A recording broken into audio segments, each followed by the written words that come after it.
Tá, vamos lá então, gente. Eu preparei esse treinamento aqui sobre conhecimentos básicos sobre obras, tá? Por que eu acho importante a gente tratar desse assunto aí hoje? A gente vende imóveis, né?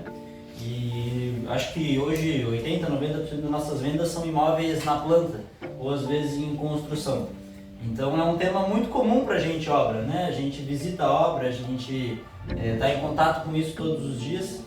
Então, entendendo um pouco mais sobre esse assunto, eu acho que a gente desenvolve um pouco mais de propriedade, né, para falar sobre o que a gente está vendendo, e também muitas vezes traz técnicas de venda aí relacionadas às características de obra, enfim, tudo isso a gente vai agregando. Aqui nesse treinamento eu vou trazer um pouco sobre o conhecimento geral, para que vocês entendam como é que é feito um prédio. Então eu vou passar um pouco pelo passo a passo da construção de um prédio. E também prestem atenção sempre que vocês verem alguma coisa no slide que esteja na cor azul. Que tudo que está na cor azul eu coloquei com o intuito de dizer assim: olha, isso é um conhecimento que você pode agregar valor ao produto que você está vendendo. Entende? Então é basicamente essa a ideia das coisas que estão em azul. Essa primeira parte, eu quero comentar sobre o passo a passo de uma obra. Depois a gente vai tratar sobre os diferenciais de cada obra, mas nesse primeiro momento eu quero, enfim, responder a pergunta: como é que se faz um prédio? Às vezes eu vejo que tem muitos corretores que olham aquilo ali e não entendem o que está acontecendo. O prédio que está em construção ali na nossa frente, ali a gente tem um exemplo prático de uma obra sendo feita todos os dias, né? Então, muitas vezes quando a gente entende esse passo a passo de uma obra e explica isso para o cliente, alguma coisa que esteja acontecendo, que a gente esteja vendo, a gente ganha propriedade na nossa fala. Então tudo isso é importante a gente saber. Quando a gente vende um empreendimento na planta, tem sempre o período de pré-obra, né? Então esse período de pré-obra ele é antes de começar tudo isso daqui que eu vou falar agora, tá? Mas o passo a passo de uma obra seriam os serviços preliminares, depois a alocação do projeto no terreno, contenções de subsolo no caso tenha, a gente vai entender o porquê do caso tenha, né? E muitas vezes pode ter subsolo e não ter contenção, a gente também vai entender sobre isso. O estrutural em si, aí entram vários assuntos, tá? Alvenaria, reboco e pintura, instalações e acabamentos. Tá? Vamos começar então pelos serviços preliminares. Então, beleza, fechando um grupo de investidores, vamos construir um empreendimento, terminou o período de pré-obra. Então, o que seriam os serviços preliminares? A demolição do que tiver no terreno, caso ele não esteja limpo, né? Tomar cuidado com patrimônios tombados, aqui em Floripa a gente tem bastante, então muitas vezes isso pode inviabilizar um projeto e muitas vezes pode ser utilizado no projeto. Por exemplo, Mirante dos Corais. Mirante dos Corais tem uma casa lá de 1900 e não sei quantos e eles incorporaram no empreendimento, virou a área de lazer do prédio. E isso costuma ser bem legal, isso já é algo que dá para agregar valor quando a gente tem alguma coisa como essa no empreendimento, torna ele bem único, né? Instalações provisórias, isso é o banheirinho lá dos pedreiros, água, esgoto, enfim. Principalmente o canteiro de obras, isso é algo que vocês vão ver em todo o empreendimento que vocês estiverem construindo. E algo que é legal, que eu quero inclusive também desenvolver aqui nesse treinamento em vocês, é essa curiosidade. Quando vocês estiverem visitando uma obra, deem uma olhada no que está acontecendo, tentem entender, né? Sempre que vocês chegarem numa obra, vocês vão ver um canteiro de obras. O que é o canteiro de obras? Vocês têm que entender que é uma fábrica. O canteiro de obras é a fábrica que vai construir o prédio. Então ali tem que estar tudo, tem que ter uma pilha de cimento, uma pilha de areia, uma pilha de cada um dos materiais que vai ser utilizado ali para tu fazer concreto, para tu fazer argamassa. Vai ter uma pilha de blocos cerâmicos, vai ter um acesso onde tu tem que... daí um dos pontos que a gente tem muita dificuldade aqui em Floripa, muitas vezes os terrenos são apertados, os caminhões têm que parar na rua, né? Mas o ideal é que tenha um acesso para tu parar com o caminhão lá dentro. Tem aço, tem o local onde são preparadas as armações e formas, que a gente vai entender para que serve mais adiante. Então é a fábrica que faz o prédio, tá? E aqui nos serviços preliminares muitas vezes já entram as contenções. Caso o terreno, por exemplo, vocês devem ter visto no Estoril, aquele muro de arrimo de pedras, que tem ali aquele muro medieval, é uma contenção para o terreno do lado. E muitas vezes tu cava no terreno e aí tu tem que garantir que não vai cair as coisas que tem em volta no teu terreno, então tem que ser feitas as contenções, isso tudo antes de iniciar o prédio em si, né? Então aqui os serviços preliminares. Agora, aqui era para ter o número, mas enfim. Aqui antes da gente avançar para o próximo passo, é importante comentar sobre algo que é muito comum aqui em Floripa, que é o rebaixamento de lençol freático. Por que é muito importante Floripa? Porque é uma ilha, tá? E praticamente todos os terrenos que tu for fazer subsolo, com exceção dos que estão em altitude maior, vão ter o rebaixamento de lençol freático antes aí, se tu for fazer subsolo no caso, né? Então, dependendo do terreno, é importante o rebaixamento do lençol freático e ele custa caro. As construtoras evitam. Então, muitas vezes vocês vão ver um prédio que deixou de usar o subsolo, como por exemplo os da Ceazoni. Os prédios da Ceazoni, nenhum deles tem subsolo e todos poderiam ter. Por que eles não fazem? Porque eles não consideram importantes para o objetivo de rentabilidade e custa caro, tá? Mas muitos utilizam, é comum que a gente tenha 2 níveis de subsolo e aí tem que rebaixar bastante. Só que o que é importante, enfim, tomar cuidado quando a construtora está fazendo isso? O rebaixamento de lençol freático ele é muito bem fiscalizado, tá? Porque já teve prédio que caiu por conta de rebaixamento de lençol freático. No Cobrasol, por exemplo, tem um caso de um prédio que teve que ser tombado, teve que ser demolido, porque ele estava inviável, que era um prédiozinho de 4 andares, ele tinha uma fundação por estaca de madeira, que ficava num lençol freático. Chegou uma construtora para fazer o prédio do lado, rebaixou aquele lençol, aí aquelas madeiras ficaram voando, não estavam presas em nada, e o prédio começou a entortar, tiveram que evacuar e demolir o prédio. Entende? Então é algo que é bem fiscalizado e que tem que tomar cuidado. Como é que eles fazem esse rebaixamento? Por isso que é caro. Como é que se faz um rebaixamento de lençol freático? Tá o nível da água passando aqui. Como é que tu vai rebaixar aquilo? Tu vai colocar um monte de bomba, é justamente o que é isso daqui. Isso daqui é um monte de bomba, tá? Ligadas 24 horas por dia, tá? Por 2, 3, 4 semanas, quanto precisar. Então é um custo operacional bem grande, né? E de tempo também. Então é basicamente tu ficar sugando água até não ter mais e o lençol rebaixar. É isso que significa rebaixamento de lençol freático, tá? E em cima disso eles fazem o quê? Em cima do quê? Eles vão tirar a água, vai ficar o terreno só. Exatamente. Em cima eles vão concretar? Então, tu vai sugar água até o teu terreno estar seco. É basicamente essa a ideia, tá? E aí depois disso tu pode de fato executar o projeto. Por que eu aqui nesse slide coloquei contenções de subsolo caso tenha? Se o terreno não tiver lençol freático, tu não vai cavar o terreno todo para ir fazer o subsolo de baixo para cima. O que tu faz? Tu faz a parede do subsolo e depois só abre o buraco no meio. Entende? E aí tu faz isso através de uma contenção do subsolo. Agora, se tiver lençol freático, se for fazer aquela parede ali, não vai dar certo, vai cavar e vai ter água. Então antes tem que cavar todo o terreno, fazer o rebaixamento do lençol freático e depois fazer o subsolo de baixo para cima. Então, notem que a construção é algo que muda completamente de terreno para terreno, de projeto para projeto, de construção para construção. São várias decisões que têm que ser tomadas aí no decorrer do processo, né?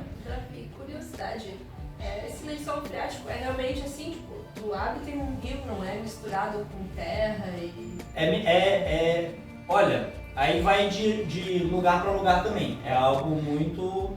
Enfim, como é que normalmente começa a aparecer o lençol freático? Tu começa a cavar, tá seco.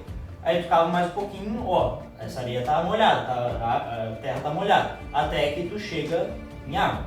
E aí é bomba que vai sugar aquela água. Um ponto que vocês vão ouvir em conversas com engenheiros, com construtoras não, aqui em tal região o lençol freático é 1 metro. O que significa? Que se tu cavar 1 metro para baixo vai ter água. E aqui nas praias de Floripa, em geral, é tudo 1 metro. É 0,7, 1 metro. Pensem que um subsolo é 3 metros é uma laje. Então tu pensa, tu tem que rebaixar 2 metros de rio. É um processo, entende? Por isso que eu trago isso aqui para vocês. Aí o segundo passo, locação. Beleza, estamos lá com um terreno, já limpamos ele lá no primeiro passo, já rebaixamos se for o caso. Agora uma pergunta que eu não sei se vocês já fizeram. A gente vai lá e vende um projeto arquitetônico para o empreendimento, do prédio para o cliente, né? E aí eles têm que pegar esse prédio que a gente está vendendo e botar no terreno com uma precisão exata. Porque depois o cara vai tirar lá o bits, tem que ter 3 metros de um lado, 3 metros do outro, a parede tem que estar no lugar certo. Então tem que ter uma locação em que tu encaixe o projeto no terreno perfeitamente. É basicamente isso que é o passo aqui da locação. Como é que se faz isso? Então a gente tem aqui eu trouxe um exemplo de uma casa, porque se eu pegasse um projeto de um prédio, ninguém ia entender nada. Mas a gente pega o projeto da casa e faz um cercadinho de madeira em volta dele. Esse é o primeiro passo. E aí, nos locais onde a gente tem elementos estruturais, a gente coloca um piquete, que a gente chama, que é uma madeirinha. E aí nesse piquete se amarra um fio de nylon. E aí se puxa ele até o outro lado. E aqui tu faz a mesma coisa, então tu faz por cotas. Então digamos, tem um pilar aqui, eu vou colocar um piquete aqui, trazer o fio de nylon aqui e aqui. E aí aqui onde os fios de nylon se cruzam, eu sei que ali eu tenho o pilar. Então toda a execução do empreendimento tu vai fazendo em conjunto com a análise do projeto de locação. É um projeto à parte que se tem para a construção do prédio. Vocês vão ver isso na prática. Se vocês forem lá no terreno do Canvas hoje, não sei se eles já completaram o subsolo, mas se ainda não finalizaram a completagem do subsolo, a locação vai estar lá. A locação é aqueles fiozinhos de nylon. Quem visitou o terreno do Canvas aí nesses últimos tempos, talvez puxe a memória. Tá? Aí, contenções. Então, caso a gente vá fazer um subsolo que não tem lençol freático, a gente faz uma contenção. O que é isso? A gente vai primeiro fazer a parede do subsolo e depois cavar no meio. Aqui em Floripa é muito comum que se faça isso através das clamshells, que é esse maquinário aqui. Então, existem dezenas de formas de fazer contenção, e inclusive aquele muro do Estoril, por exemplo, de Arrimo de Pedras, é uma contenção, é um muro, ele contém. Tá? Então, existem várias formas de contenção, mas aqui eu quero tratar dessa que é para o subsolo, que acho que é menos usual e que às vezes vocês não estão familiarizados. Então, como é que se faz isso? Tu pega uma máquina, que é uma clamshell, ela é tipo uma tesourona gigante, ela pega um bocão assim, cava no terreno e puxa, e joga para fora. E aí ela meio que faz a espessura de uma parede. Então tu faz um lado, faz o outro, depois faz o meio e vai ficar aquele buracão. Aí tu introduz, normalmente com um guindaste, a armação ali no local. A armação é ferro, é aço, tá? E aí depois tu concreta. E aí tu tem uma parede. E aí tu faz isso para todo o entorno e aí depois cava no meio. Basicamente assim que se faz a contenção do subsolo. Tá? O nome desse tipo de contenção é parede diafragma. Tá? Mas tem várias outras. Agora a gente vai entrar num assunto que a gente vai ficar aqui por um pouquinho mais de tempo, que é bem importante.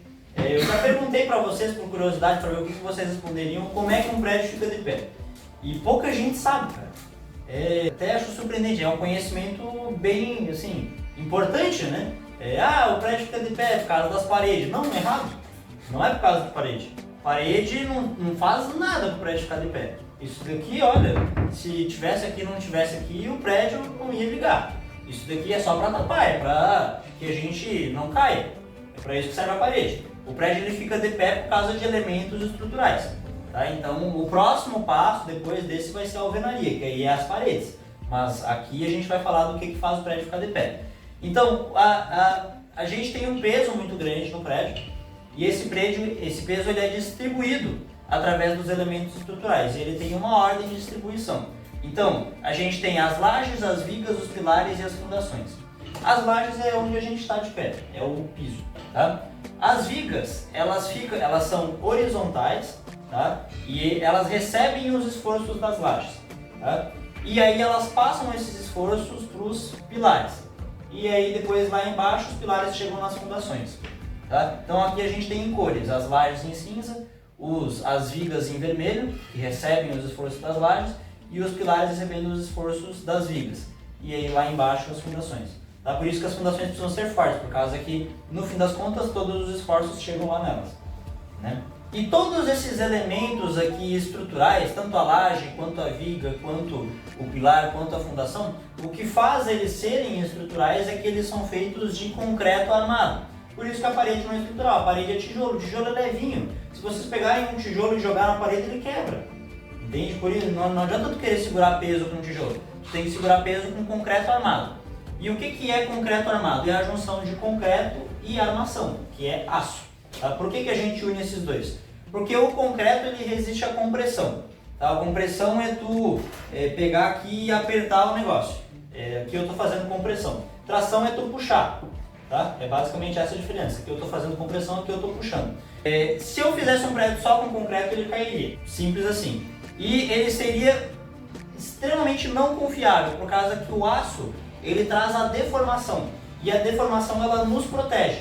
Isso que é o mais importante que, assim, todos entendam. A deformação, ela é inevitável. Todo prédio balança, todo prédio ele deforma. Essa laje aqui no decorrer dos anos ela vai estar deformando, só que são milímetros. E por isso a gente não percebe, mas está acontecendo. E se fosse só concreto, quebraria. Na hora, o prédio cairia de uma hora para outra. Por isso que tem que ter o aço, por isso que todos os empreendimentos, todos os elementos estruturais são feitos de concreto armado. Para vocês entenderem um pouco melhor, isso daqui é um elemento de ruptura frágil. Se eu forçar isso daqui, colocar bastante força, ele quebra. A ruptura é frágil. Agora, se eu pegasse, não sei, um cartão, vamos pensar num cartão desse que a gente passa no banco, e fizesse assim, ele teria uma flexão, porque ele deforma. É isso que o aço faz. Então, aqui a gente está em cima de uma laje, antes dela quebrar, ela vai deformar um pouquinho, por causa que ela tem aço. Se ela não tivesse, ela simplesmente quebraria. E aí o prédio cai. Por isso que é importante o concreto armado. Tá? E aí nisso a gente entra... Bom, vamos antes falar então das fundações. Então, agora a gente vai falar sobre cada um desses elementos estruturais, rapidamente. Tá? Então, o primeiro deles é a fundação. Aqui tem também trocentas formas de fundação. Também é um ponto que acho que vale eu comentar é que eu estou me formando em engenharia, então muitas das dúvidas talvez eu não saiba responder. E a gente vê todas as formas de fundação, todas as formas de laje. O que eu quero trazer aqui são as que são utilizadas, que é as que vão interessar para nós. Então uma que é muito comum é a de bate-estaca, tá? Que ela é basicamente por gravidade. Então a gente coloca uma estaca aqui em contato com o solo, e aí tem um troço pesado aqui que a gente vai puxar ele com um ferro e soltar. E ele vai cravando. Então é uma fundação por cravamento. Tá? Eu separei alguns vídeos, mas eu vou selecionar um pouco melhor os vídeos, porque senão acho que vai ficar muito grande essa aula. É um contrapeso, né? É um contrapeso, exatamente. Isso daqui é bem arcaico, tá? Essa por gravidade. Então na maioria das vezes o que a gente tem hoje, se for uma fundação por bate-estaca, é a fundação por bate-estaca vibratória. E aí, em vez da gente ter um peso aqui que puxa, é um que vai descendo o negócio lá. No Canvas, eles estavam utilizando a fundação por bate-estaca vibratória. Só que aqui também está um elemento que pode trazer complicações, porque o bate-estaca ele dá barulho, ele treme o chão, tá? E ele pode inclusive trazer danos às estruturas dos prédios vizinhos. Então, por isso, a maioria dos empreendimentos das construtoras hoje acaba adotando a fundação por gravidade. Não, por hélice contínua. Tá? Então essa daqui é a fundação mais comum do mundo e principalmente em Floripa. Por quê? Por causa que ela é uma fundação que pode ser feita com a presença de lençol freático. Tá? Como é que funciona a fundação por hélice contínua? A gente vem com um maquinário gigante, inclusive se tiver tendo uma fundação por hélice contínua todo mundo vai saber, caso que dá para ver de longe. E aí acontece a perfuração com um trato do terreno. E aí esse trado ele já tem aqui em cima um buraquinho que tu joga concreto ali e aí vai sair lá embaixo. Então, tu perfura até o local em que tu queres, que vai ser feito através de um projeto estrutural e tudo mais, e aí tu vai subindo esse trado conforme tu concreta. E aí a concretagem vai vindo de baixo para cima, continuamente. Então é uma fórmula que tu tem a velocidade que tu sobe o trado em conjunto com a velocidade que tu joga concreto. E isso é meio complexo, por quê? Por causa que tem que ser uma concretagem ininterrupta. Isso daqui, uma fundação, muitas vezes tu usa 2 caminhões de concreto. E esses 2 caminhões têm que estar prontos. Porque se tu parar aqui, isso daqui secar, acabou. Deu ruim, entende? Deu bem ruim, inclusive. Isso em hipótese alguma pode acontecer. Porque aí tu tem que sacrificar essa fundação aqui, vai secar, né? Enfim, é um problema grande. Então tem que ser contínuo. E aí depois que tu chegou aqui em cima, tu vai lá e introduz a armação no meio. Tá? E aí depois deixa secar. Então isso daqui é a fundação por hélice contínua. É a que a gente mais vai ver aqui. Agora vamos para pilares. Vocês já pararam para pensar como é que tu sai do nível 0 para um prédio de 30 metros de altura? Tu constrói de baixo para cima, né? Como é que a gente faz isso? Amarrando. E me explica um pouco melhor, Ana. Como assim? Essa pergunta é com relação a... Eu tenho que concretar o pavimento de cima. Como é que eu faço para concretar o pavimento de cima, se eu estou aqui embaixo? Na minha ignorância, acho que você vai tirando, quando você tá na fundação, você vai ter que ir amarrando esse aço com concreto e, enfim, fazer um negócio só, né? A ideia é fazer um blocão só de estrutura. Beleza. É o motivo do qual a gente consegue, através do modelo estrutural de concreto armado, fazer prédios tão altos. Por causa disso que tu falou. É um blocão só. E é isso que traz tanta resistência.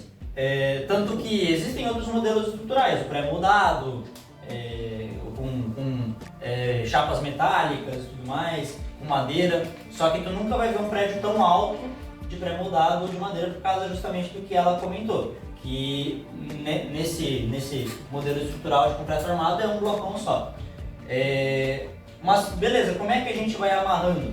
Aí a grande pergunta, a gente vai amarrando através das concretagens. Mas você vai concretar de baixo para cima, é isso? Exatamente, a pergunta que eu queria na verdade direcionar para vocês é: como é que a gente concreta de baixo para cima? Então a resposta é através de formas, tá? Então esses dias eu até achei engraçado, a gente visitou um prédio, a Isa me comentou: vai, aquelas madeiras velhas ali, não sei o que, como é que o prédio vai segurar daquele jeito? Então essas madeiras que a gente vê nas obras são formas. Aquilo ali aquilo ali vai ser removido depois. Serve basicamente pra gente concretar e esperar secar. E aí depois tu tira, tá? Como é que são as formas dos pilares? Bom, primeiro faz 3 chapas de madeira, tá? E aí tu deixa uma aberta. Por quê? Porque tu tem que colocar as armações no meio, né? Que são isso daqui. Lembra que todos os elementos estruturais é concreto armado, então sempre tem que ter a armação no meio. E aí tu vai lá, com uma chapa ainda aberta, coloca as armações, depois coloca a chapa que vai fechar e trava tudo com gravatas, que são esses elementozinhos aqui nas pontas que trazem travejamento. E esses elementos aqui que seguram o pilar são as escoras. Então aquilo ali que tu viu que eram aquelas madeiras velhas, são escoras, é o escoramento. É isso que faz com que a gente consiga fazer um prédio de baixo para cima. Por causa que a gente escora toda uma forma e aí depois concreta em cima. Tá? Nas vigas é a mesma coisa, a gente primeiro monta, digamos assim, o molde da viga e aí depois a gente coloca ele na altura que a gente quer através de escoramentos. Tá? Então é assim que tu vai fazendo o prédio ir para cima, né? E as lajes é a mesma coisa, só que as lajes a diferença é que a gente vai fazer através de chapas planas, tá? E aí a gente tem que colocar bastante escoramento. Por quê? Por causa que quando a gente for concretar ali em cima, que nem a gente estava fazendo nem a gente estava vendo eles fazerem ontem, é pesado, o concreto é pesado. E se der ruim, os pedreiros estão ali em cima e cai esse prédio, morre um monte de gente, tá? Então os escoramentos têm que ser fortes. Esses escoramentos na maioria das vezes são alugados, tá? Até para você saber. Uma obra tem 3 anos, tu aluga um escoramento por 3 anos. Tem empresas que fazem esse serviço, elas compram um escoramento e alugam para os outros. Tá? Tem de madeira e tem de ferro. A maioria das construtoras hoje aqui em Floripa utiliza de ferro, às vezes de madeira, a gente vê dos dois, na verdade, tá? Aí a gente entra numa pergunta que eu já vi bastante aqui pelo escritório, que é os tipos de laje. Laje nervurada, laje treliçada, laje protendida, o que é cada um, o que é melhor, o que é pior. Bom, não dá para dizer que tem uma melhor ou que tem uma pior, existem tipos de execução diferentes, existem empreiteiras acostumadas a trabalhar com determinados tipos de laje, mas vamos comentar um pouco sobre as 3 mais comuns, que é a nervurada, a treliçada e a protendida, tá? A nervurada é a que eles estão fazendo ali embaixo. O que significa nervurada? São essas nervuras aqui. Então se a gente for num empreendimento que foi feito através de uma laje nervurada, vocês vão olhar para o teto e vai ter esses buracos, essas calotas aqui. Isso é a laje nervurada. Por que tu faz isso? Por causa que tu economiza concreto. E não só economiza concreto, tu deixa o prédio mais leve. Então tu tem menos quantidade de vigas, de pilares. No subsolo, por exemplo, normalmente as lajes são sempre nervuradas, por causa que aí tem menos pilares, o que ajuda a manobrar mais facilmente, né? Então isso daqui são as bases. Que material é esse bloco aqui, preto? Isso aqui a gente chama de cubas, é plástico. Ah, tá.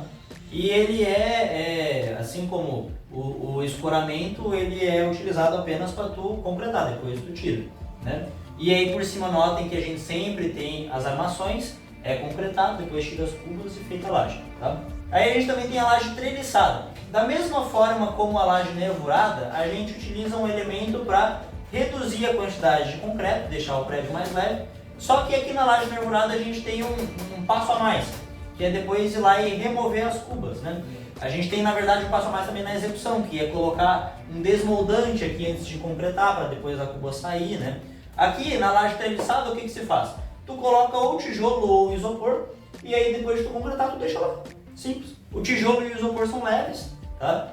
Vamos dar um exemplo. A laje treliçada foi utilizada no Vitória Regia. Se vocês forem lá no solar de Bougainville, desculpe, que fica do lado do Vitória Regia. Se vocês visitarem Vitória Regia, vocês vão olhar para o teto, se ainda não tiver tido o reboco, e vão ver isopor. Por quê? Por causa que a laje treliçada, o isopor fica lá. Depois tu passa o reboco por cima e ninguém vê. Tá? O que é treliça? Treliça são esses elementos aqui, ó. É basicamente o que a gente tem entre os blocos. É basicamente isso que é treliça. Então, aqui tudo isso é muito bem amarrado, são triângulozinhos, entende? Por isso treliçado. Entendi. E aqui a gente tem a laje protendida. A laje protendida ela é complicada de executar, tá? Mas ela é a mais forte que tem. O que é a laje protendida? A gente vai ter o concreto e a armação. Na laje protendida tu vai colocar toda a armação e aí tu vai vir com o maquinário e tu vai puxar aquela armação, tá? Tu vai estender ela e aí tu vai concretar. E aí depois do concreto secar tu solta a armação. E aí o que vai acontecer? Vai ficar uma briga, por causa que a armação ela vai ter, ela não vai estar em seu alongamento inicial, que é zero, ela vai estar um pouco acima disso. Ela vai estar em um alongamento acima do zero. Só que ela vai querer voltar para o zero. E aí ela vai ficar naquela briga com o concreto que secou. E aí nessa briga a laje fica mais forte. Se a gente for explicar, digamos, sem os elementos teóricos, aí a gente teria que entrar em elementos muito teóricos para explicar o porquê que fica mais forte, né? Mas o que vocês precisam saber é que quando ela está fazendo essa briga com o concreto de querer voltar para o seu alongamento inicial, ela fica mais forte. Só que ela exige, claro, esse processo a mais, né? E aí existe uma discussão muito recorrente aí no mercado, que vocês vão ver aí engenheiros discutindo nas obras, vocês vão ouvir isso, até por isso eu explico. Lá, esses dias eu fiz uma visita lá no Vita Marina, o cliente era engenheiro, e eles ficaram discutindo sobre isso. E aí para tu participar de uma conversa dessa, tu tem que pelo menos saber do que eles estão falando, né? Que é o quê? A laje protendida é mais cara ou mais barata? Por quê? Aí que tá.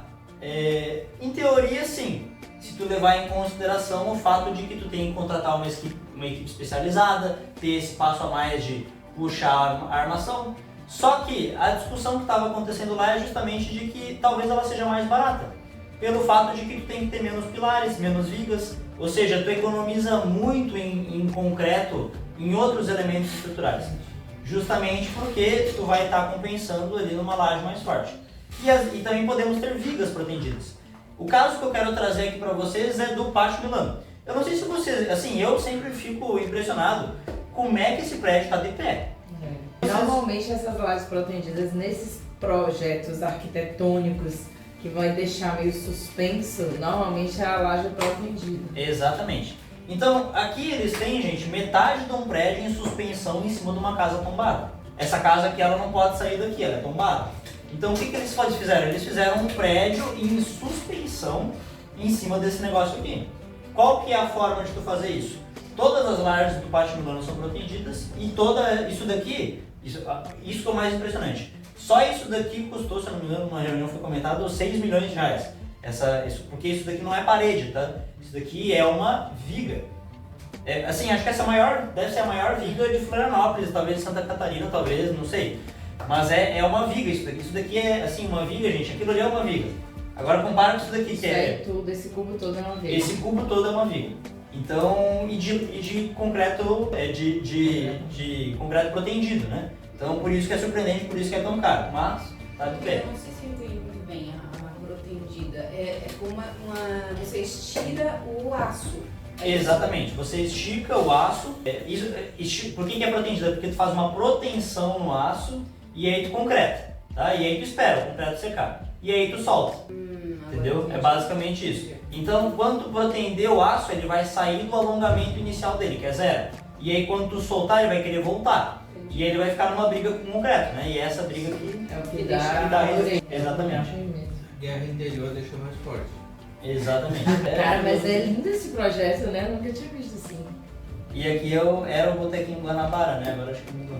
O Pátio Milano é surpreendente, esse prédio aqui, tanto que os engenheiros sempre comentam, assim, é um assunto bem falado. Bom, agora vamos falar sobre a concretagem, isso já surgiu várias vezes aqui. Assim, nesse slide o que eu quero basicamente trazer, enfim, explicar como é que funciona uma concretagem, mas também comentar para vocês que o que a gente vende, na maioria das vezes, que é o SP, lida com capital de investidores, tá?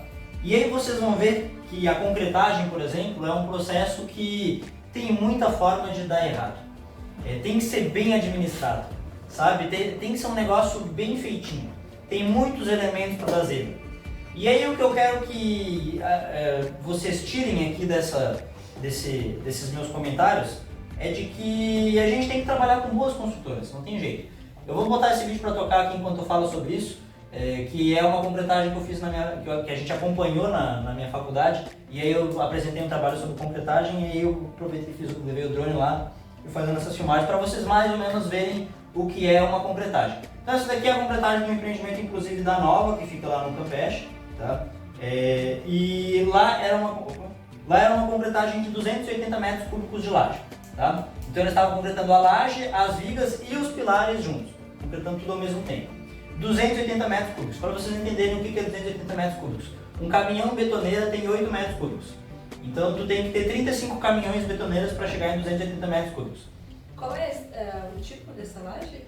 Essa daqui é uma treliçada. Note os tijolos aqui no meio. Entende? Lembra que a nervurada são as cubetas. A treliçada é tijolo ou isopor no meio. Então aqui é uma treliçada. Esses tijolos aqui, depois de concretar, eles vão ficar ali mais baratos. Né? Então, O problema não é nem ter 35 caminhões, o problema é ter 35 caminhões aí, né? Não, e não só isso. Nesse assim, lugar. E o que é o ponto de tu ter 35 caminhões? Porque para tu usar 35 caminhões num dia, tu tem que começar a concretagem às 6 da manhã. Se tudo der certo, se todos os caminhões chegarem numa sequência de meia em meia hora, um atrás do outro, tu termina essa laje aí 8 da noite, tá? É basicamente isso. Só que a gente tá numa cidade com tanta obra e com tanta pouca concreteira que tu tem que agendar uma concretagem com meses de antecedência, tá? E aí pode chegar nesse dia e ter um acidente na ponte, ou pode chegar nesse dia e tá chovendo forte, ou pode chegar nesse dia e não sei. E muitas vezes a concreteira que vai fornecer por exemplo, aqui era em Engemix. Esses caminhões de betoneira estavam vindo de Biguaçu para concretar no Campeche, do Biguaçu. Então tu pensa, 35 caminhão vindo do Biguaçu, é muita coisa para dar errado, entende? E o avanço da obra, ele depende de concretagens, porque o que é uma obra? Por que a gente concreta uma laje a cada 30 dias? Por causa que são 20, 30 dias, ó, aqui o meu grupo lá no final. São 20, 30 dias tu lá fazendo forma, preparando toda a laje, para tu chegar lá naquele final e concretar. E aí para tu fazer a próxima, aquilo lá tem que estar concretado. Então tu chega naquele dia e deu uma zebra, tu atrasa a obra, entende? Então por que eu estou dizendo que tudo isso daqui para vocês? Para dizer que, olha, a gente tem que ter boas administradoras e construtoras que saibam as empresas que fazem um bom serviço, que tem nome na praça para às vezes conseguir uma concretagem para mês que vem. Porque se tu liga lá com uma concretagem e diz, uma concretagem amanhã, uma concreteira, tu diz, precisa de uma concretagem amanhã, eles vão rir da tua cara aqui, Felipe. É basicamente assim, entendeu? Então, tu precisa de uma empresa que esteja com 8 obras em andamento, para tu chegar lá e dizer, cara, ó, contrata teu serviço para as próximas 8, se tu me entregar concreto amanhã. Entende? Esse é o tipo de coisa que funciona aqui nesse mercado. E é isso que eu quero trazer nesse slide aqui para vocês, tá? Beleza, concretando. Aí sim a gente tem as paredes. Então as paredes, Isa, não são para segurar o prédio, elas são só para tapar, que é a alvenaria. Então, assim, a parede, ela serve para tu tapar o vento, para tu não cair e para tu ter o prédio, né? Mas o que segura o prédio, que eu quero deixar bem claro, que é o que a gente viu antes de chegar até aqui, tá? Aqui a gente entra num primeiro diferencial, lembrem do azulzinho, que são paredes duplas, tá? Paredes simples entre apartamentos bloqueiam muito pouco o som, por causa que é um elemento só, se tu bate aqui, tu escuta ali. Na verdade, o que faz a parede dupla ser tão isolante não é a parede dupla, é uma camadinha entre um tijolo e o outro. Tá? E aí eu quero trazer aqui para vocês que os melhores isolantes são lã de rocha, lã de vidro, lã de PET e o principal, por incrível que pareça, nada, ar. Tá? Um dos melhores isolantes que tem é o ar. Por quê? Por causa que tu tem um tijolo aqui, tu tem um tijolo aqui, tu não tem nada aqui, tu bate aqui, parou aqui, entende? Eles não estão em contato um com o outro. Então um dos melhores isolantes é nada. Tá? David, professor, eu queria que você voltasse um pouquinho a falar sobre a laje. Qual que é a melhor isolante? A laje. Qual das três é a melhor isolante? Olha, eu não é uma pergunta, assim, como eu comentei, eu sou um projeto de engenheiro, né? Então seria ideal perguntar para alguém que... Mas assim, pensando em lógica, eu penso que é treliçada. Porque a nervurada tu tem uma cubeta, tu tem um espaço de vazio. Enfim, o que numa nervurada seria nada, numa treliçada acaba virando tijolo, acaba virando isopor, que são elementos isolantes, né? É por isso na verdade eles colocam você usa... Na verdade eles colocam um isolante depois da laje, né? Exatamente, A laje não é para isolar.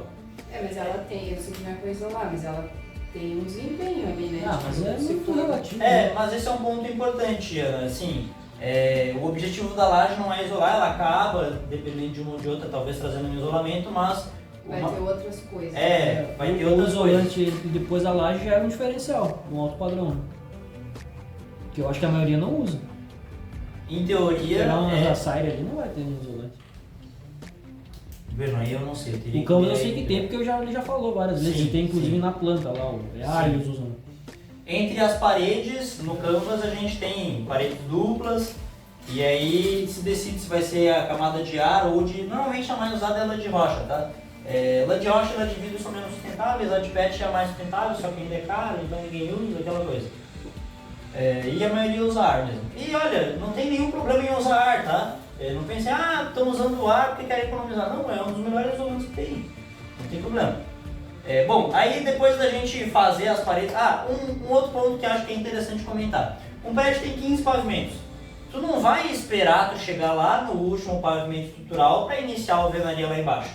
Se tu vai fazer um prédio em 3 anos, tu tá no terceiro pavimento, tu já tá subindo as paredes do primeiro. Tu só tem que ter pessoas na obra, né? Então isso é uma coisa que vocês vão ter que notar também quando vocês estiverem visitando obras e falar para os clientes de vocês. Notem que aqui a gente tem pelo menos umas 4 equipes nessa obra. Uma da estrutural, uma da alvenaria, entende? Isso daí é sinal de que a obra está com fluxo de caixa, que ela tá andando bem, né? Pessoas na obra diz muito sobre a obra. Quantos pedreiros tem lá dentro? Isso daí entrega o andamento, né? Reboco e pintura. Aí aqui eu quero trazer uma informação. O que é o reboco? A gente fez a parede aqui de tijolo, aí agora a gente tem que rebocar, ou seja, passar uma camada de argamassa para ficar lisinho, né? E aí depois a gente pinta. Aqui eu quero trazer uma informação que já me salvou negócios e que é importante que vocês como corretores saibam. Regra da construção civil. Pode haver uma variação de até 5% na metragem privativa do apartamento. Isso está no contrato de quase todas as compras e vendas aí que vocês vão ter. Da Coral, enfim, do Canvas, tá? Isso não é questão da construtora, não, isso é da construção civil, tá? Por que pode haver uma variação de até 5% na metragem privativa? Porque obra é um negócio artesanal. O pedreiro ele vai chegar, ele vai ter uma parede, ele vai rebocar, ele pode fazer um negócio fino, ele pode fazer um negócio um pouco mais grosso. Cada pedreiro faz um reboco do tamanho diferente, entende? É artesanal, então até 5% é aturável. Se tu comprar um apartamento de 100 metros quadrados, ele pode vir com 105, ele pode vir com 95. E até isso, tá, tu não pode reclamar, isso é lei. Tá? E aí tu tem pintura. Pintura, as mais comuns são ou acrílica ou látex. O mais importante é que a de látex ela é diluída em água. Então, na maioria das vezes, a gente utiliza acrílico para externo e látex para interno. Mas isso enfim, 90 a gente não usa essa informação para nada, mas para você saber, tá? Aí a gente entra em revestimentos. Aí aqui eu vou começar a dar uns exemplos de alguns prédios que a gente utiliza por aí. Revestimentos é o que a gente muitas vezes utiliza na fachada, se não for a pintura. Lá no Vitória Regia a gente tem um revestimento em cerâmica. Inclusive, o que eu quero comentar para vocês é que tanto a cerâmica quanto o ACM são itens para a gente agregar valor. Por quê? Apesar da fachada do Vitória Regia ser bem comentada aí, a cor ali escolhida a galera não gosta, o revestimento em cerâmica em si é um atrativo por causa que ele tem menos manutenção. Tu não vai ter que pintar o prédio daqui 5 anos, é cerâmica. E o ACM é o top, só que é caro. Então se um prédio tem ACM, tu fala, tu não deixa de falar. O que é ACM? ACM é Aluminum Composite Material, acho que é. É um negócio feito de alumínio, Sei. tá? E é uma chapazinha que tu cola na fachada. Ela é linda, ela é muito mais bonita. Um exemplo clássico de ACM é o Sonata, lá de frente para Beira-Mar Norte, da Voa, por causa que a fachada toda é revestida em ACM. E se tu passar em frente, daqui 20 anos, não vai ter mudado nada, o prédio vai continuar novo. Tá? E ele é deve lindo. reduzir conter os problemas de umidade, né? O ACM não placa. Oi? Isso não resolve o problema de umidade de infiltração, essas coisas. Também, o ACM ele é a melhor opção que tem no mercado. Só que ele é caro. Toda a parte Mas eu branca é tô marrom, vendo assim, muito Tudo. o pessoal usando o piso. Os prédios novos agora estão usando o piso para fazer revestimento na parede. Também tem. Eu trouxe os mais comuns aqui, mas isso tem muita gente que inventa. E dá pra...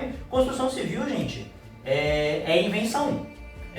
Aquele demis lá mesmo, tu vai lá, é feito de piso a parede, né? Tem só um pedaço no meio que é pintura e as pontas é piso. Quer ver algo no Vita Marina que eles vão fazer e vai ficar lindo? Uma parte da fachada eles vão deixar concreto exposto. Ou seja, se fosse cimento queimado, né? como se fosse cimento queimado. E vai ficar lindo. A fachada do Vita Marina é muito bonita. Então fachada é coisa de arquiteto. Mas a gente sempre agrega valor na cerâmica e no ACM por conta de manutenção. Principalmente no ACM. Se uma construtora utilizou ACM é porque eles querem um prédio top. Tá?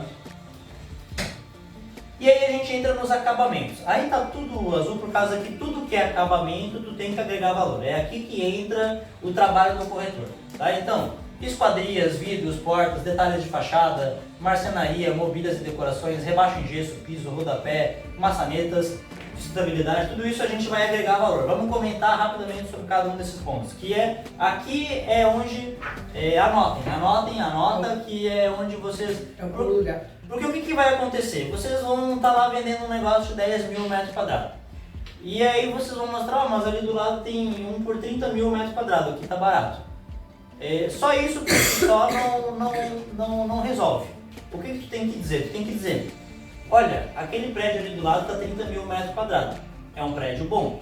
Só que a gente aqui, nesse nosso empreendimento de 10 mil metros quadrados, está utilizando um acabamento, talvez às vezes até superior, para atingir esses 30 mil metros quadrados. A gente enxerga isso claramente na esquadria X, no vidro X, na porta X, aí que vocês têm que saber. Tá? Quando vocês estiverem visitando um apartamento, o que a maioria dos corretores fazem? Meu amigo, esse aqui é o apartamento, pode ir lá dar uma olhada e fica olhando. Numa visita bem conduzida, tu não vai calar a boca. Tu vai entrar no apartamento, tu vai estar falando de cada uma das coisas que tu vê. Aqui o piso é tal, aqui a porta é tal, aqui... Entende? Tu vai estar com uma treninha, vai medir lá o negócio, uma visita bem conduzida, tu não fica quieto. Tu tem o que falar, só que para tu ter o que falar, tu tem que entender sobre isso daqui. Então vamos entender um pouco sobre isso daqui. Aqui eu trouxe a foto do estoril, por quê? Por causa que se a gente vai falar de acabamento, o estoril tem todos. Inclusive eu vou usar ele como exemplo aqui agora nos próximos slides. Esquadria, a gente tem algumas diferenças entre as esquadrias. Primeira diferença, esquadria de PVC ou de alumínio. E vocês precisam saber que a de PVC, às vezes, vem a impressão, mas de PVC, o negócio de PVC não deve ser pior. Não, ele é melhor e mais caro. Tá? Por quê? Principalmente na nossa região. A esquadria de PVC ela resiste mais à maresia.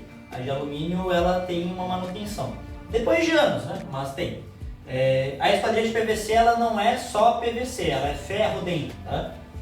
O PVC é por fora. E é justamente o PVC que previne a maresia. Só que ela é bem mais cara, então é bem difícil vocês verem a de PVC, mas quando for a de PVC é algo para agregar valor, então lembrem de estar em azulzinho. Eu sei de um caso de esquadria de PVC aqui recente para nós, que é o Vitória Regia. Não sei de outros, sinceramente. Canvas é alumínio. Alumínio. É verdade. Aí esquadria de alumínio. Não tem por que agregar valor na esquadria de alumínio, é o padrão. A modular usa PVC.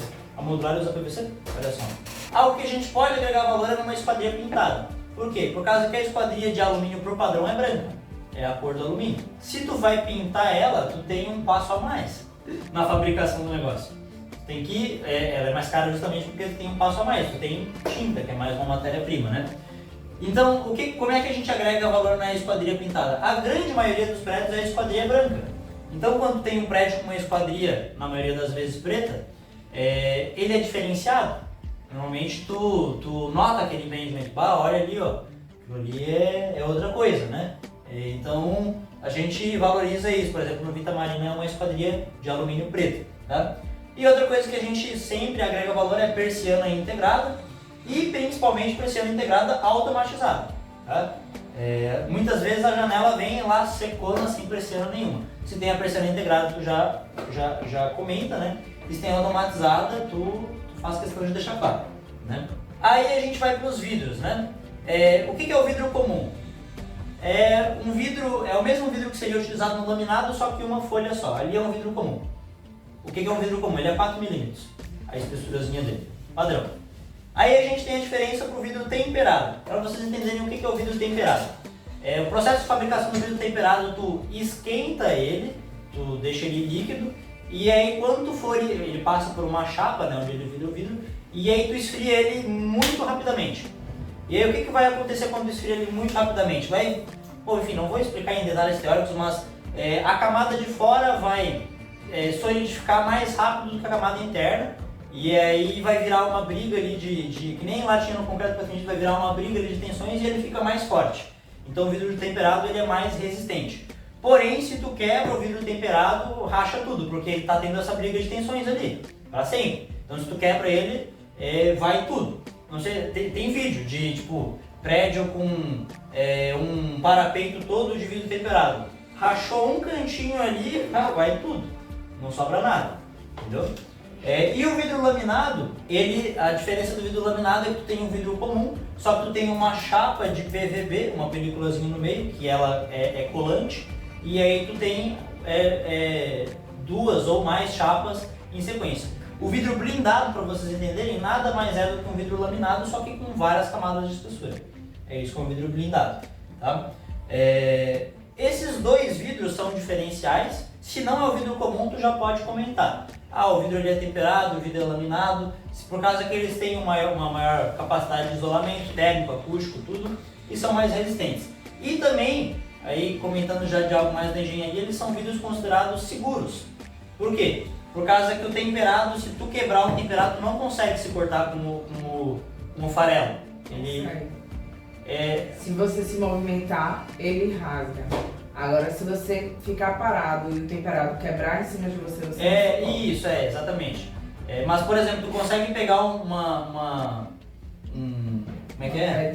Uma pedrinha de vidro temperado na mão e tu não vai se machucar com ela.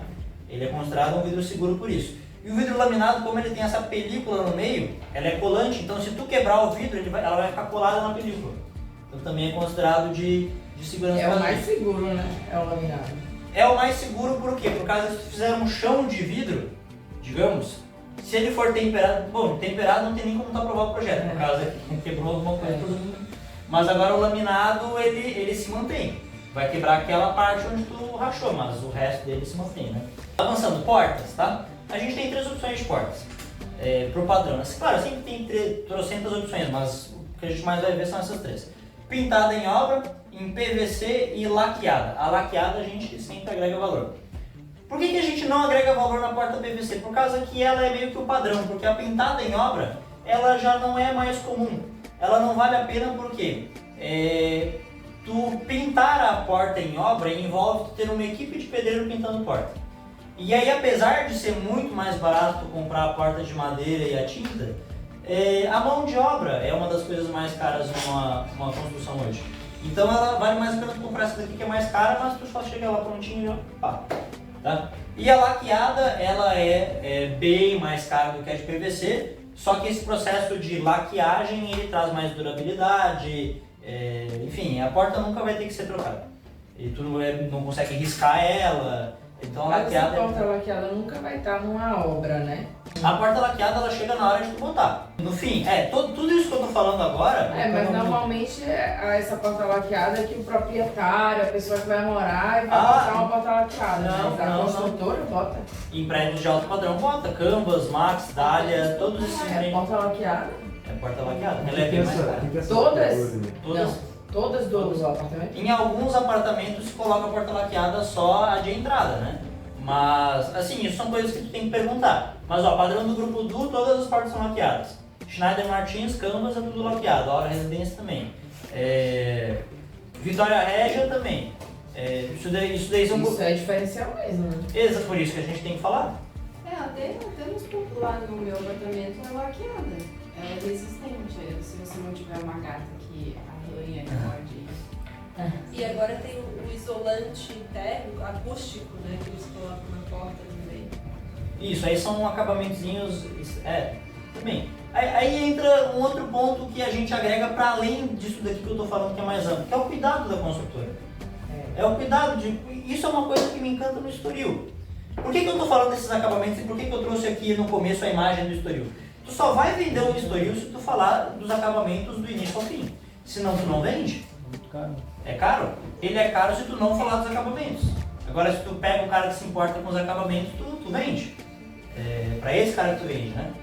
Aqui tem todos os acabamentos, tem portas. Então, essa daqui custa 300, 500 pila. Essa daqui custa 1.000 a 3.000 reais. Por isso que a gente fala quando é laqueado. Detalhes de fachada. Aí aqui a gente sempre agrega bastante valor, tá? Alguns elementos que a gente sempre tem que estar bem de olho. Paisagismo vertical. Tá? Isso é um projeto à parte que se contrata, é caro, mas traz um diferencial muito legal. Eu trouxe aqui a imagem do Praia Negra por causa que eu e meu pai já fechamos venda falando do paisagismo vertical. Lá no Praia Negra eles foram ao ponto de... botar pingadeiras automáticas nas plantinhas, tá? Então isso está previsto no projeto. Essa fachada aqui ela vai ser verde para sempre, porque tem pingadeiras automáticas que utilizam, já trazendo o elemento que eu vou trazer lá na frente, que é a sustentabilidade, utilizam água da chuva. Então a gente está trazendo dois acabamentos em um só. Sustentabilidade e paisagismo vertical. Outro elemento que a gente usa, que a gente comenta bastante, breezes, tá? Os breezes eles têm uma função prática que é bloquear o sol, né? Mas eles também são detalhes de fachada muito bonitos. A gente vai ver no Dália, a gente vai ver no Max. Tem um prédio de construção aqui do lado, indo do restaurante ali que a gente passa todo dia, hoje a gente vê, eu vou falar, que tem os breezes verdinhos, tá? Esses breezes eles são para construções de alto padrão, tá? Eles são elementos que tu coloca quando tu quer caprichar. E o revestimento ACM, aqui no Estoril a gente consegue ver as placas metálicas aqui, ó, bem bonitonas. Marcenaria. Marcenaria também a gente agrega valor, é caro, porque qual seria a opção de não fazer marcenaria? Deixar a parede pintada. Tem empreendimentos, e normalmente muito bons empreendimentos, que tu faz o teu hall de entrada com revestimento em marcenaria. Isso é caro mesmo, tá? Marcenaria é bem caro, mas tu nunca vai ter que pintar aquilo ali na tua vida. Tu fez o hall de entrada, pronto, acabou para sempre, entende? Então é zero custo de manutenção, tá? Lá no Estoril a gente também tem marcenaria em todas as passagens, de hall de entrada, de área de lazer, tá? A gente também agrega valor. Isso são coisas que assim, gente, tu não vai chegar de uma vez e despejar tudo no teu cliente. Mas quando tu tá numa obra do Estoril, tu vai passando pelos lugares assim e tu vai dizendo, ó, aqui a gente está entrando num hall de entrada, aqui vai ser tudo feito de marcenaria para evitar manutenção, para tu não ter que repintar isso daqui depois, explica pro cara. Vai te trazendo autoridade também, quando tu sabe falar sobre essas coisas, né?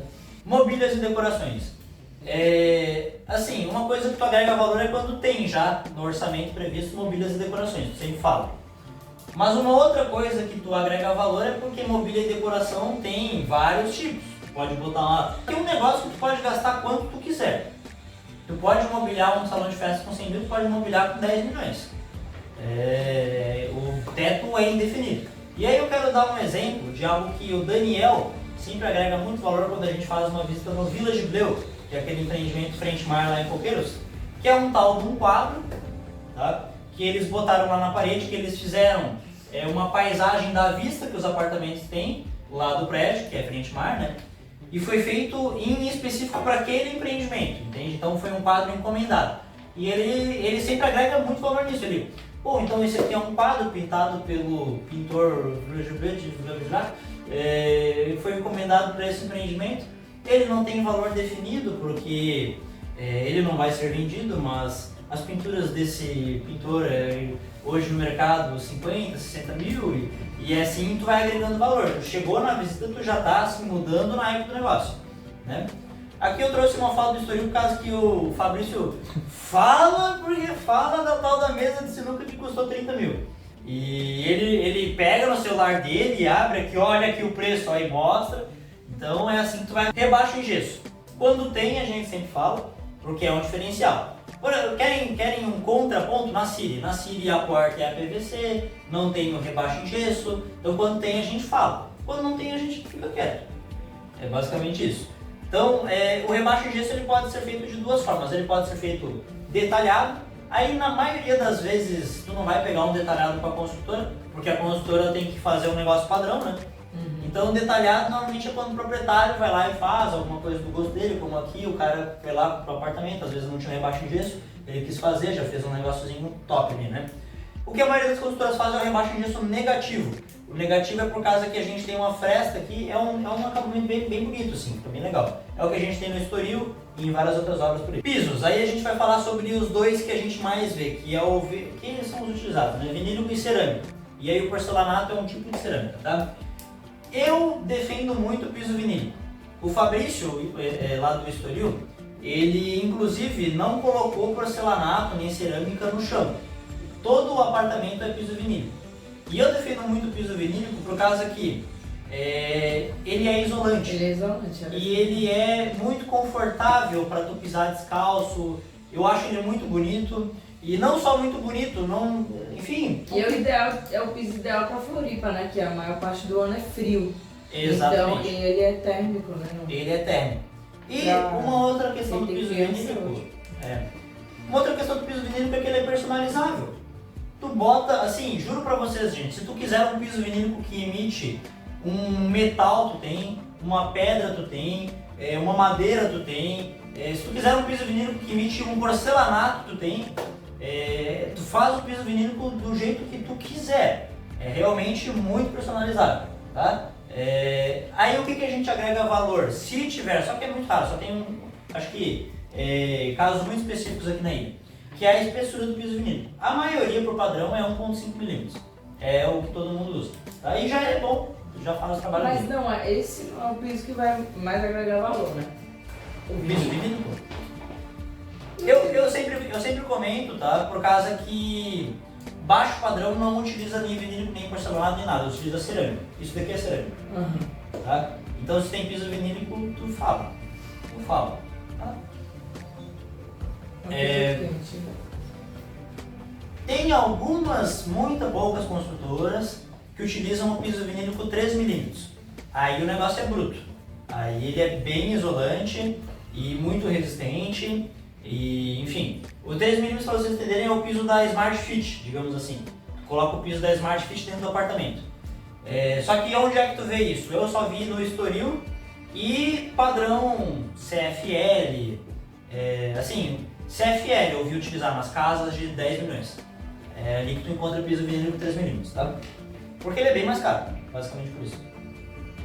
Aí a cerâmica, né? Primeira coisa que você tem que saber é que o porcelanato ele é um tipo de cerâmica. Então tu fala, tu tem ou cerâmica ou porcelanato. Não, tá errado. Tem porcelanato, mas é um tipo de cerâmica. A gente sempre fala sobre o tamanho, tá? 40 por 40, 60 por 60, tu não agrega valor nisso, porque estão economizando. Agora, a partir de 80 por 80 tu agrega valor, aí fica grande. O 1,20 por 1,20 é raríssimo, e aí esse daí tu deixa bem claro. O Max Beira-Mar é 1,20 por 1,20, tá? Então, sempre que eu vou falar aqui, como é que tu vende o Max Beira-Mar? Tu fala, olha, aqui a gente está trazendo uma proposta elitizada. A gente pegou o melhor empreendimento da construtora e subiu o sarrafo no custo construtivo. Então isso significa que aqui a gente tem breezes, a gente tem paisagismo vertical, o nosso porcelanato é 1,20 por 1,20 que imita o mármore. Esse porcelanato aqui é caríssimo, 1,20 por 1,20, tá? Uma outra característica do porcelanato é que ele pode ou não ser retificado. Retificado é mais um processo na fabricação dele que tu deixa ele lisinho. Aí ele fica mais bonito ainda, né? quando é retificado, tu pode também comentar, agregar valor nisso, né? Aqui eu queria comentar sobre um ponto de construir com inteligência, de nem sempre o mais caro é o melhor, tá? Quer ver um caso? Tem construtora que, o porcelanato é o melhor, vamos botar em tudo. Não, cara, o porcelanato ele é liso, ele escorrega. Aí chega lá uma construtora e bota porcelanato no banheiro. Cara, não, tá fazendo errado. Tem gente que cai no banho e morre por causa de coisas disso, entende? Tem casos como esse. O cara lá processou a construtora, que, enfim, um nadador lá caiu, quebrou tudo as costas lá por causa que foram meter um porcelanato no banheiro dele. Tem várias coisas que por exemplo, a garagem do empreendimento. Pra que tu vai botar um porcelanato na garagem, cara? Não faz sentido. Coloca uma pavimentação, enfim, tem algumas coisas que tu olha assim e tu diz, é burrice, estão desperdiçando dinheiro. Ou às vezes estão pior, desperdiçando dinheiro e fazendo um negócio que não é nem o melhor. Entende? Então o porcelanato ele tem a função dele, que é estética, é tudo isso, mas ele tem um lugar dele, né? Mas é padrão nos banheiros do porcelanato, né? Pode Mas aí até você ser. pode usar aquele fosco, né? Pode até ser, mas o que é assim, nem pode, eu acho, tu colocar um porcelanato retificado, por exemplo. Todos os pisos, quando tu vai comprar, tem algo que é o coeficiente de atrito, que é tu ter atrito ali, tu não escorregar, né? O coeficiente de atrito para banheiro tem que ser no mínimo 3, se eu não me engano. Tá? Então, até pode ser um porcelanato, mas tem que ser um porcelanato com coeficiente de atrito 3. Tá? Esses são tipos de coisas que o fiscal da Bits vai ver, talvez. Legal. Rodapés. Qual que é a opção de rodapé ruim e a opção boa? Rodapé de madeira é ruim, cupim. Tá? E a boa é PVC. Hoje em dia quase todas utilizam um rodapé de PVC, então nem é algo mais para tu, enfim, fazer um grande... Mas qual que é o ponto? Sempre que tu está visitando um apartamento, tu vai lá e comenta, ó, tá vendo, aqui é um rodapé de madeira. Se chegar um cupim aqui, ferrou. Isso daqui, esse escritório vai virar uma poeirada. Então o rodapé de PVC tu comenta sobre ele. Isso daqui tu não vai ter problema, ó, madeira. E aí depois são tudo coisas que tu pode puxar. Lá na hora da proposta, na hora que falta 10 mil, cara, tá bom que falta 10 mil, mas tu não vai se incomodar com esse apartamento, cara. Tu não vai ter cupim, tu tem aqui um acabamento que tu não vai ter manutenção. Então vale a pena pagar 10 mil a mais, né? Maçanetas, tem a simples e tem a fechadura digital. Quando já vem a fechadura digital, a gente sempre deixa isso bem claro. Facilita check-in, check-out, traz praticidade. Tu pode dizer para tua empregada ir lá tal hora, tu libera para ela, ela entra e sai. A gente sempre comenta, desenvolve um pouco esse assunto, porque isso daqui é caro se for botar em todos os apartamentos. Poucos prédios têm, Estoril, Grupo Du, todos têm, Ceazone todos têm, que é importante lá para o Airbnb, né? Mas as que tem a gente comenta. E sustentabilidade. Aí eu trouxe de novo o caso do Playa, porque eu e meu pai já fechamos um negócio falando de sustentabilidade no Playa. Reaproveitamento de água da chuva, infraestrutura para captação de energia fotovoltaica. O que é exatamente o Breezes que você está falando?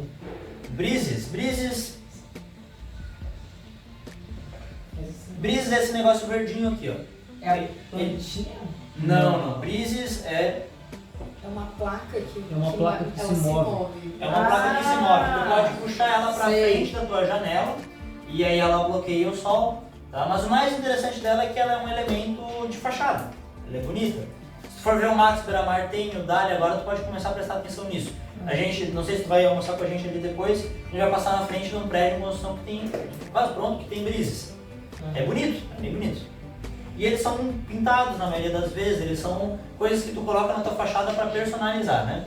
São funcionais também, né? São funcionais também. Projeto com paisagismo vertical, a gente comenta como sustentabilidade no sentido de deixar a cidade mais bonita, né? Espera para veículos elétricos nas vagas e área de lazer favorecendo a iluminação natural, menos necessidade de deixar a luz acesa, né? Lâmpada LED a gente também sempre comenta, por causa que utiliza menos energia, né? Até vazão de descarga, que às vezes as descargas são feitas com vazões desnecessárias, né? Então tudo isso é sustentabilidade. E aí finalizando então a apresentação, tudo isso é para combater o achei caro, tá? É para agregar valor ao produto, é para isso que a gente utiliza. Quando o cara ele diz, cara, achei caro, bom meu amigo, de fato, às vezes se tu está comparando ali com o empreendimento Y e Z, o valor está mais alto. Lembram da aula passada do meu pai ali, tu jogar, primeiro não confronta o cliente. Tu primeiro, não, beleza, tu tá certo. Então, de fato, o valor é mais alto do que os outros. Mas tu tá levando em consideração de que esse projeto traz um padrão construtivo superior aos outros? Ali do lado a gente tem um empreendimento vendendo a 30 mil metros quadrados. Aquele outro lá que tu está avaliando vai vender a 30 mil metros quadrados quando estiver pronto? Porque esse aqui eu acho que vai, por causa que ele é o padrão construtivo. Aqui a gente também tem o porcelanato tal, fachada assim, e isso, o X e Y, entende? Então é aqui que tu usa todos esses aprendizados aí que eu quis passar para vocês. E no dia a dia, assim, o que eu ficaria extremamente contente se, como resultado da apresentação aqui, eu conseguir passar para vocês é a curiosidade de chegar numa obra e perguntar para a construtora: qual que é aqui o porcelanato que vocês estão usando? Essa laje aqui é o que? É nervurada, é treliçada? Perguntar: tu sabe me explicar como é que funciona? Façam perguntas, entendam. A gente está vendendo isso, a gente precisa saber sobre isso. Tá? Não tenham nenhuma vergonha de perguntar.